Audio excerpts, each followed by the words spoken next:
We come to our time of Scripture. We pick up the story from where we left off last week in Luke chapter 2, verses 39 to 52. When Joseph and Mary had done everything required by the law of the Lord, they returned to Galilee to their own town of Nazareth. And the child grew and became strong. He was filled with wisdom, and the grace of God was on him. Every year, Jesus' parents went to Jerusalem for the festival of the Passover. When he was 12 years old, they went up to the festival according to the custom. After the festival was over, while his parents were returning home, the boy Jesus stayed behind in Jerusalem, but they were unaware of it. Thinking he was in their company, they traveled on for a day. Then they began looking for him among their relatives and friends. When they did not find him, they went back to Jerusalem to look for him. After 3 days, they found him in the temple courts, sitting among the teachers, listening to them and asking them questions. Everyone who heard him was amazed at his understanding and his answers. When his parents saw him, they were astonished. His mother said to him, "Son, why have you treated us like this? Your father and I have been anxiously searching for you." "Why were you searching for me?" he asked. "Didn't you know I had to be in my father's house?" But they did not understand what he was saying to them. Then he went down to Nazareth with them and was obedient to them. But his mother treasured all these things in her heart. And Jesus grew in wisdom and stature and in favor with God and man. This is the word of the Lord. What did you do this past Tuesday? My hunch is that for most of us, unless something unusual happened, we would have to stop and think about it for a little bit. We might even have to go back and look at our calendars or our texts or our emails and say, oh yeah, that's what I did on Tuesday. Because that's just the way that things go when things are ordinary. The ordinary just kind of disappears into this general haze of like what happens in life. Have you ever picked a kid up from school and said, "How was your day?" And they say, "Good." And you say, "What made it good?" And they say, "Well, it was just good." And you say, "Well, what happened?" And they say, "Nothing." You spent 7 hours there. Something happened. But ordinary, when it just goes according to the normal order of things, we tend not to notice. I don't think it gets much more ordinary than the second Tuesday in January. Maybe like the first Thursday in August. August is, objectively speaking, the worst month. But it just sort of dissolves into this haze. Nothing out of the ordinary, nothing unusual happens. We're out of Christmas, we're all partied out, so we're not going to people's houses anymore. We're done with that for a little while. Our New Year's resolutions, by the second Tuesday in January, for a lot of us, those are gone. It is just ordinary. I want you to keep that haze of the ordinary in mind as we reflect on the little bit that we know about Jesus' childhood. Jesus' childhood and adolescence are almost unbearably ordinary. They're remarkable in the sense that they are unremarkable. Luke gives us more detail than any other canonical gospel writer about what happened during Jesus' birth and when he enters into his public ministry somewhere around the age of 30. And Luke gives us so very, very little. We get this one story of Jesus being left behind in the temple, which even that almost speaks to Jesus' ordinariness, right? I have to have a conversation with Jeanette after the service because I would not have pictured Jeanette as the sort of kid that you could lose and not notice. There are kids that you can lose and not notice, but there are kids who you know when they're in the room. Even if there are a lot of other kids around, like have you ever been at a family gathering and that one kid shows up and everyone knows that kid is here now? Jesus apparently is not that kid amongst his extended family because he can disappear and nobody notices for a couple of days. And then outside of this one story, we get these almost formulaic statements. The child grew and became strong, filled with wisdom, and the favor of God was upon him. And then at the end of the chapter, Jesus increased in wisdom and in years or in stature and in divine and human favor. It's almost formulaic. He grew up. Nothing really happened. And we might attribute this lack of specificity or this lack of detail, this ordinariness, to, well, that's just how things worked back in the ancient world. People didn't write biographies the way that we write biographies today, where we want to understand the inner essence of a person and what makes them tick and what's consistent in their lives from birth through death. People didn't write biographies like that. They talked about the great things that they accomplished. They didn't care much about the childhood. And so we could just say, well, Luke simply didn't have access to, none of the gospel writers had access to any details of what happened in Jesus' life. So we get this incredibly ordinary child. But church history actually could have gone in a very different direction. And we could have ended up with what we might think of as an extraordinary childhood for Jesus. We have to do this little detour here into how we got the Bible. I don't want to spend a lot of time on it, but just to refresh our memories, the New Testament starts with actual events that really happened in human history. Jesus is born to a woman named Mary. That really happens. And Jesus lives this life, and he has this public ministry. He really is executed by the Romans, and then he is raised bodily from the dead. And his disciples are astonished, and they go out and they start telling people about what's going on. But know what they're doing. They are telling, not writing. And so the events that are recorded in the Gospels happen before the Gospels get written. And so there's this progression, this advancement of the Christian message long before people start writing down what's happening. And the first people to start writing things down are not Matthew, Mark, Luke, and John. It's probably the Apostle Paul, at least in terms of the surviving documents we have. And Paul does not tell us a lot about Jesus' life and ministry. And so something happens in human history, people talk about it, and then after the fact, people say, hey, maybe we should write this down. And so they go back and they start writing down what had happened. Luke tells us this in the beginning of his gospel, that many have undertaken to tell an orderly account of the events that have been fulfilled among us. Lots of people are now starting to write about this Jesus. And lots of people is the important part of that sentence, because it is not just these four, what we would think of as canonical gospels. There are other writings about Jesus that don't make it into our Bibles. So when the followers of Jesus come together about 350 years after Jesus' resurrection, they have to decide of all these documents that are circling, which ones have actually been inspired by God and which ones should we collect together and pass on to future generations. And some don't make the cut, justifiably so.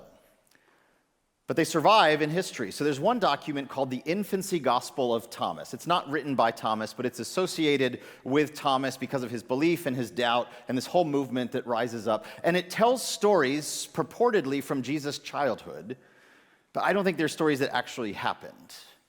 But let me just give you some examples of how we could have ended up with an extraordinary child Jesus. So in the Infancy Gospels of Thomas, they tell a story when Jesus is 5 years old. He goes out one Sabbath and he goes down to this pond and he starts to separate the water. At 5 years old, he just speaks to the water, moves his hand, and the water separates. And then he bends down into this moist, damp dirt, and he fashions some sparrows out of this clay that he's just made by separating the waters. 5 years old. But it's the Sabbath, and there's a snitch. And so the snitch goes to Jesus' dad and says, Joseph, this child should not be doing this on the Sabbath. Never mind the magical stuff about separating the water. Somehow the issue is doing it on the Sabbath. So Joseph comes and he yells at Jesus and says, why are you doing this on the Sabbath? And Jesus, at 5 years old, claps his hands, and these clay sparrows come to life and fly away. There's another story in the Infancy Gospel of Thomas where Jesus is just walking along one day. He's still a child, and some other little kid comes and bumps into him. And Jesus has what we might today call road rage. And so he yells at this kid, thou shalt not finish thy course. And this kid falls down and dies. And so people try to chase Jesus' family out of the village, but they stay. There's another story that's told that Jesus and some of his friends are playing on the second floor of a building, and a kid falls out of a window and dies. And so all of Jesus' friends scatter because they don't want to get in trouble because one of their friends just died. But Jesus just hangs out and waits for the adults to show up. And the adults show up, and because Jesus has already killed a kid in his childhood, they naturally assume that Jesus pushed this kid out of a window. But Jesus isn't having it. And so Jesus raises this kid from the dead and says, tell them, did I push you out of that window? And the kid says, nay, Lord, thou didst not cast me down, but thou didst raise me up. So we could have had in our Gospels these stories of an extraordinary child. But instead, what we're given is an incredibly ordinary Jesus. And I want to be super clear. I don't think that the events recorded in the infancy gospel of Thomas actually happened. I think they're myths that grew up around this and this Gnostic movement within Christianity. I do believe that the events given to us in the canonical gospels happened. So why is it, though, that the church chose to give us this ordinary Jesus when there was an extraordinary Jesus on offer? We could have had a child Jesus who's going around making living sparrows out of clay, killing kids by yelling at them, raising kids up from the dead just because he doesn't want to get in trouble. We could have had this extraordinary Jesus, but instead we are given an incredibly ordinary Jesus. And in giving us this ordinary Jesus, the church, I believe, is teaching us something about divinity. We talked last week about why Jesus' life matters. And what we saw in the prophet Simeon, who encounters the child Jesus, he describes this child as a light of revelation for the Gentiles. God is revealing something through this human child. And what I suggested we're going to see throughout the Gospel of Luke as we journey through it is that what is being revealed is both true divinity, this is what God is really like, and true humanity. And when we think about the accounts we have in the canonical Gospels about Jesus' childhood, and the accounts that we have in the non-canonical stories, like the infancy Gospel of Thomas, in some ways, Thomas's vision fits more with what we think about when we think about the divine, what we think about God. Because if God is primarily raw power, then this Jesus who's going around making birds and killing kids and raising kids to life, in some ways that fits more naturally with what we think about when we think about God. God is just this raw power and pure spectacle. So of course, when raw power, the ultimate power in the universe, shows up into the neighborhood, things are bound to get weird. But that's not actually what happens. There's an Australian thinker by the name of Tony Goldsby Smith who talks about what he inherited in his Christian tradition as the bungee jumping model of salvation. That Jesus is up here in heaven, hanging out with God, equal to God, and then bungee jumps down to save us from our sins, doesn't quite hit the ground, and then springboards right back up into heaven.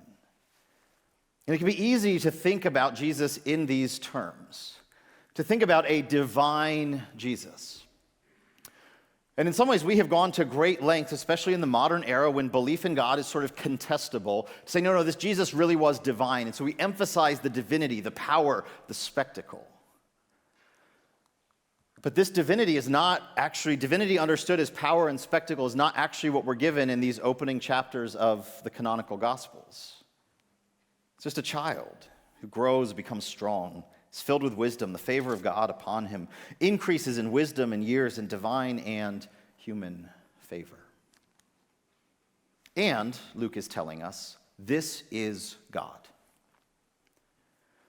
N.T. Wright talks about how out of balance we can get when we overemphasize divinity as power and spectacle and neglect the very human story of Jesus that the Gospels are giving us. And he says a quote-unquote divine Jesus is a mere Superman figure, striding through the world 6 inches off the floor. The Gospels offer us not so much a different kind of human, a superhuman or a demigod, not so much a different kind of human, but a different kind of God.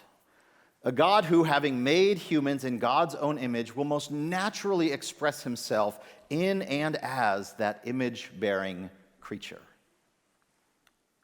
This divinity that we're presented with in the Gospel of Luke, and in all the Gospels, in fact, is a divinity that is perfectly joined with, and not at all in conflict or tension with, humanity. Jesus is, we historically affirm as Christians, fully God and fully man. Both of these come together in this one person. And this can be challenging or perhaps a little bit uncomfortable for us even. There have been sort of swings throughout the scope of Christian history and Christian thinking that at times we have overemphasized divinity, at times we have overemphasized humanity. The great German theologian Karl Barth recognized this in the early 1920s. He had recognized, having been educated in some of the best theological schools that existed in the day, that often his professors, when they spoke of God, what he said they were really doing was speaking, when they said the name God, what they were actually doing is talking about humanity in a very loud voice. And that there wasn't really this belief in any actual transcendence beyond the world, that whatever was divine could actually be achieved by human effort.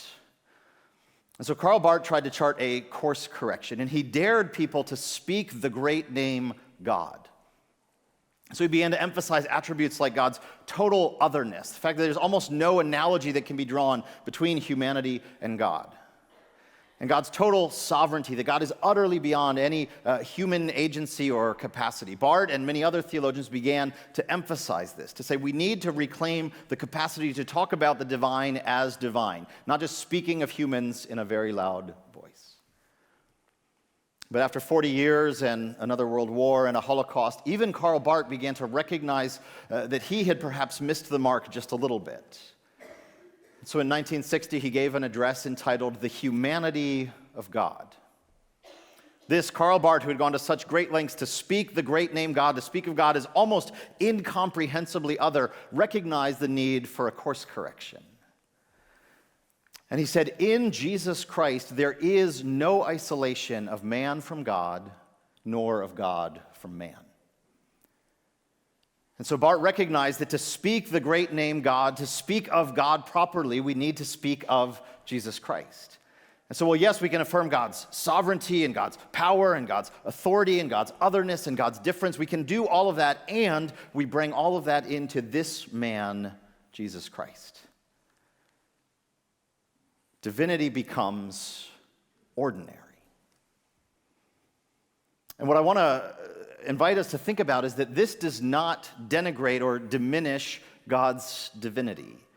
It is not that we are trying to drag God down to our level to say God is just another person like us, but this is God's own choice, and by becoming human and becoming an ordinary human, it doesn't denigrate divinity, but it elevates humanity. That Jesus is bringing humanity up to what we were always intended and created to be, participants in the divine life. And Jesus spends the overwhelming majority of his life doing incredibly ordinary things.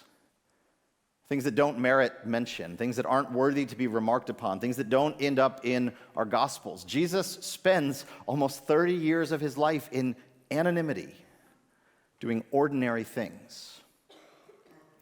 But what this means is not that the divine becomes utterly ordinary, but that the ordinary becomes holy.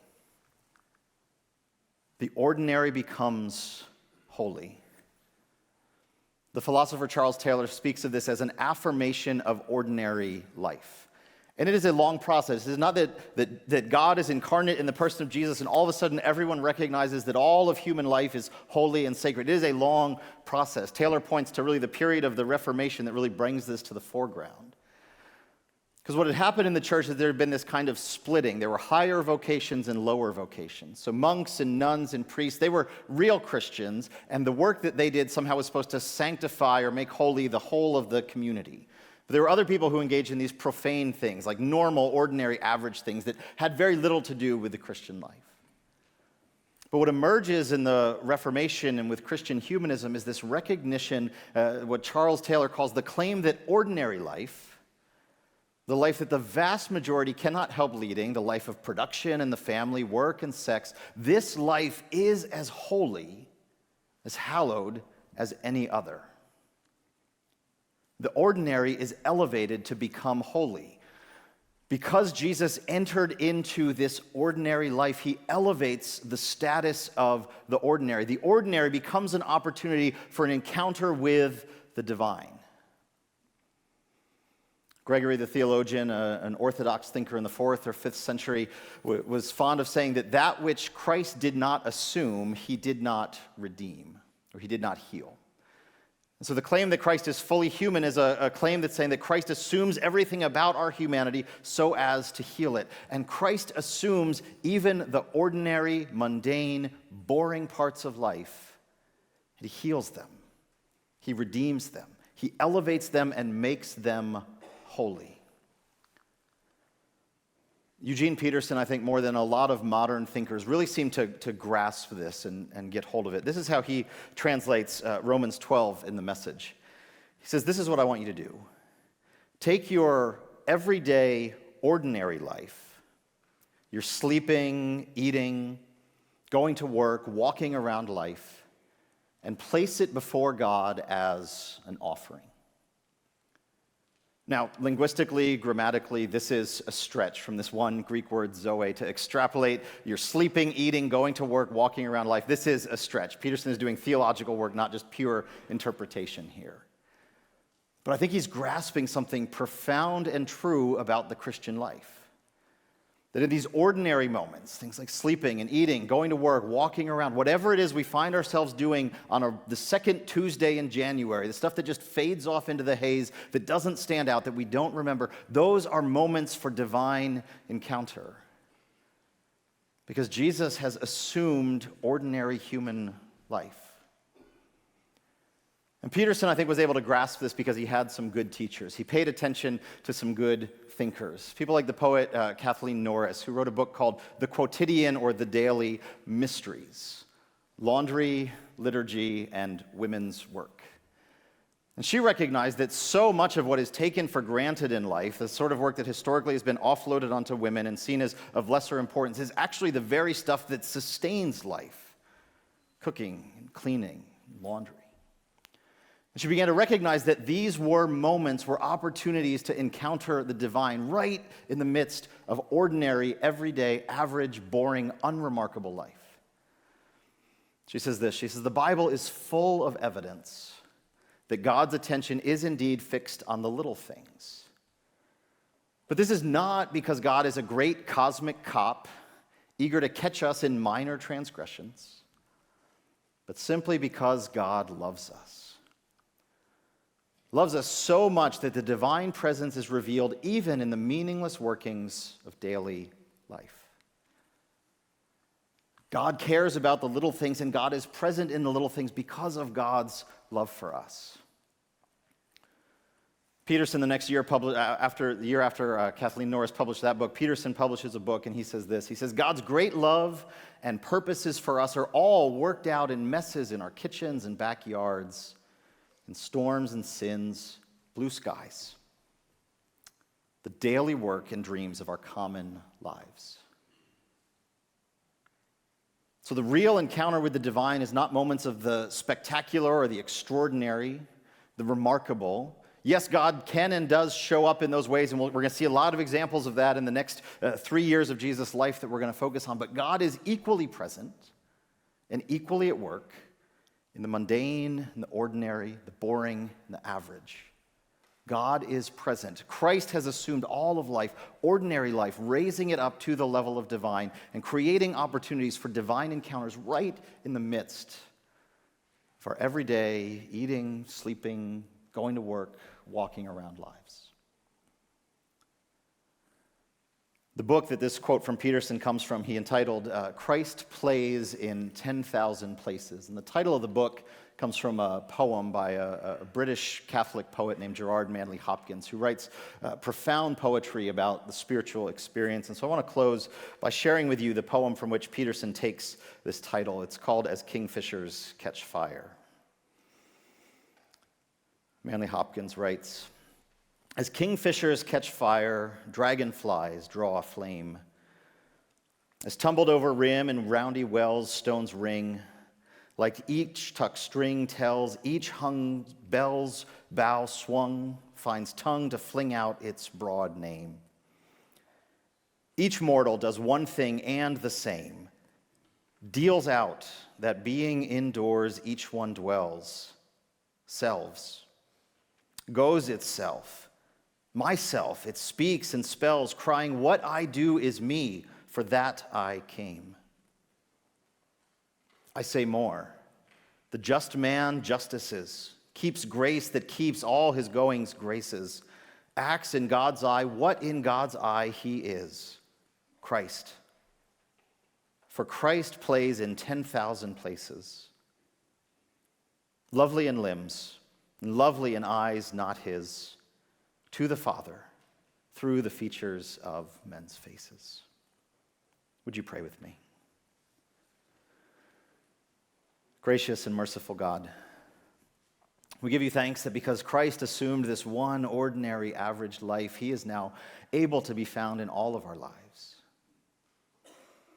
That lovely on the faces not his is Christ in your eyes, are we in your eyes. As we go about our ordinary, average, unremarkable lives, you are present, and we can find you there because Christ has made the ordinary holy. And we give thanks for that in the precious name of Christ. Amen.